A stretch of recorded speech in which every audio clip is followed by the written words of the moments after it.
고난 너머에 더 큰 고난이 기다린다 할지라도 오직 하나님만을 신뢰하십시오. 여러분의 영혼의 시력이 회복되기를 마음이 없는 분에게 시청자가 아니라 우리는 예배자가 되어야 됩니다. 샬롬, 4월의 마지막 한 주간이 시작되었습니다. 이번 주간도 말씀이 내 발의 등이 되어 우리가 가야 할 길을 비춰주시기를 소망합니다. 함께 나눌 말씀은 출애굽기 12장 21절부터 36절입니다. 모세가 이스라엘의 장로를 모두 불러서 이렇게 말하였다.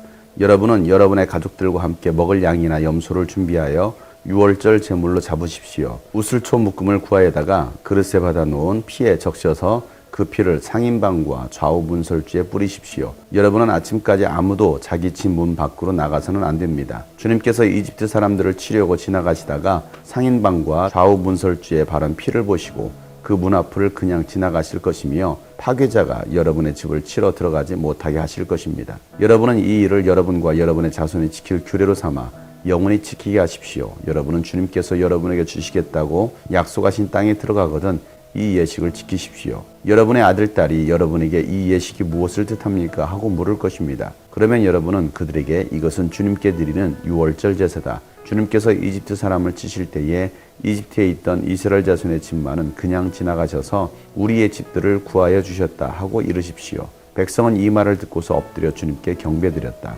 이스라엘 자손은 돌아가서 주님께서 모세와 아론에게 명하신 대로 하였다. 한밤중에 주님께서 이집트 땅에 있는 처음 난 것들을 모두 치셨다. 임금자리에 앉은 바로의 맏아들을 비롯하여 감옥에 있는 포로의 맏아들과 짐승의 맏배까지 모두 치시니 바로와 그의 신하와 백성이 그날 한밤중에 모두 깨어 일어났다. 이집트에 큰 통곡 소리가 났는데 소상을 당하지 않은 집이 한 집도 없었다. 바로는 밤중에 모세와 아론을 불러들여서 말하였다. 너희와 너희 이스라엘 자손은 어서 일어나서 내 백성에게서 떠나가거라. 그리고 너희의 요구대로 너희는 가서 너희의 주를 섬겨라. 너희는 너희가 요구한 대로 너희의 양과 소도 몰고 가거라. 그리고 내가 복을 받게 빌어라. 이집트 사람은 우리 모두 다 죽게 되었다 하면서 이스라엘 백성에게 어서 이 땅에서 떠나라고 재촉하였다. 그래서 이스라엘 백성은 아직 빵 반죽이 부풀지도 않았는데 그 반죽을 그릇째 옷에 싸서 어깨에 둘러매고 나섰다.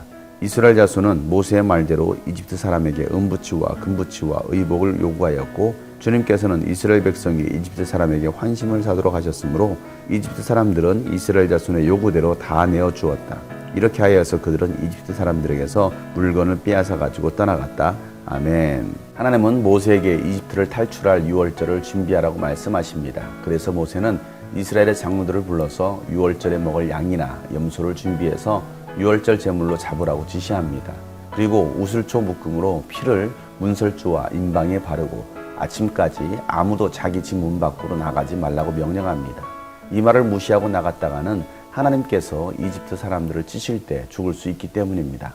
그리고 이 유월절 절기를 자손들이 지킬 규례로 삼아서 영원히 지키게 하라고 장로들에게 지시를 하면서 하나님께서 약속하신 땅에 들어가거든 유월절을 지키라고 명령합니다.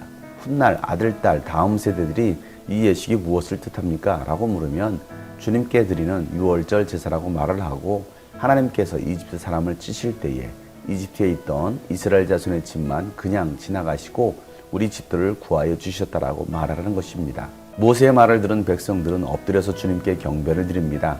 하나님께서 구원하실 일을 기대하고 감사하며 경배하는 것입니다.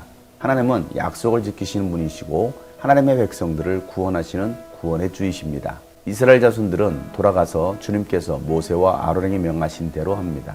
신앙생활은 나의 생각과 경험과 지식을 가지고 하는 것이 아니라 하나님께서 명하신 대로 하는 것입니다. 지금 당장 이해가 가지 않고 결과가 보이지 않았다 할지라도 하나님께서 말씀하신 대로 순종하면 하나님께서 그 일을 진행하시고 구원하십니다. 응답하십니다. 그날 밤에 하나님은 이집트 땅에 있는 처음 난 것들은 모두 치셨습니다. 바로 왕의 맏아들을 비롯해서 포로의 맏아들과 짐승의 맏배까지 모두 치셨습니다.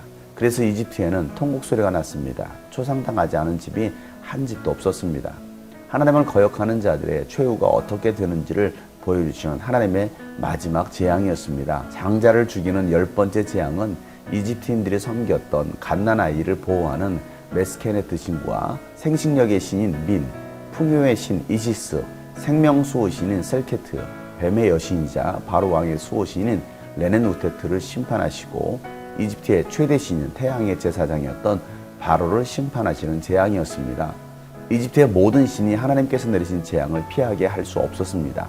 오히려 모든 신이 심판을 받은 것입니다. 그들이 섬기는 신은 아무런 능력이 없다는 것을 하나님께서 바로와 이집트 사람들에게 보여주신 것입니다. 왕의 맏아들부터 모든 장자가 다 죽자 바로는 밤중에 모세와 아론을 불러들여서 당장 이스라엘 자손을 데리고 떠나라고 말을 합니다.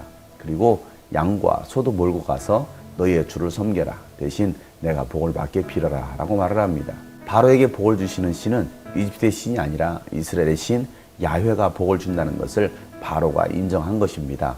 이집트 사람들도 이스라엘 백성들을 재촉해서 우리가 다 죽게 되었으니 당장 이 뒤에서 떠나라고 합니다. 그래서 이스라엘 백성들은 빵 반죽이 부풀지도 않았는데 반죽을 그릇에 옷에 사서 돌로 매고 집을 나섭니다. 그리고 모세가 미리 말한 것처럼 이집트 사람들에게 은부치와 금부치와 의복을 요구하자 이집트 사람들이 순순히 다 내어줍니다. 하나님께서 이집트 사람들에게 이스라엘 백성이 환심을 사도록 하셨기 때문입니다. 이집트 사람들은 이스라엘 백성들이 제사를 지내고 다시 돌아올 거라고 생각했기 때문에 다 빌려준 것입니다. 하나님은 믿지 않는 세상 사람들을 통해서 우리에게 물질의 복을 부어주십니다. 그리스도인은 세상에 환영받는 사람이 되어야 합니다. 세상 사람들에게 환심을 사고 인정받는 여러분이 되시기를 주의 이름으로 축복합니다. 이제는 세상 사람들에게 무너진 교회의 신뢰가 회복될 수 있어야 합니다. 교회가 환심을 살 수 있도록 이웃들에게 나눔과 사랑으로 다가가야 합니다. 그럴 때 하나님께서 교회의 영혼들을 붙여주시고 필요한 모든 것도 넉넉히 공급해 주십니다. 이스라엘 백성들은 하나님께서 모세를 통해서 하신 말씀을 그대로 했습니다. 그렇게 한 자들이 구원받았습니다. 하나님은 오늘도 우리에게 말씀하십니다. 그 말씀에 아멘 하고 순종하며 나아가는 저와 여러분 되시기를 예수 이름으로 축복합니다. 샬롬.